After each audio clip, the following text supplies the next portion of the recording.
papers who asked him, do you believe slums constitute a city within the city? And that question sounds quite reasonable, but when you think of the numbers in India, 55% of the population in Mumbai live in environments like the village on the image on the left. And it's the wealthy who are in small enclaves like the image on the right. Yet we look at the image on the right to define, but we can draw on our own history of urbanism if we do have, and look at the principles without just imitating it, because a lot of these examples here. These sessions are meant to be discussion oriented, so we're not looking at long speeches. The structure is that each speaker will speak for 15 minutes, and then after that we'll have about 40 minutes of discussion, first between the speakers and then opening it up to the audience. That's what this is actually just a starting point. It's been a huge project to get this conference together, but we also recognize that it is something. Can communicate the intangibles of obvious physical actions. So you can communicate that trees are being cut down. But in our profession, we can see how this relates to being insensitive and how this ties up with generally the whole state of a city. For anything eventually to convert into reality, it must become technical and it must convert into actual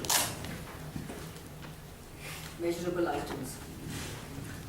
Every small action counts and every small action contributes to the city. And the people that inhabit this city is us. We make cities, and that's what this whole conference is all about thinking differently, about imagining differently and imagining the Indian city.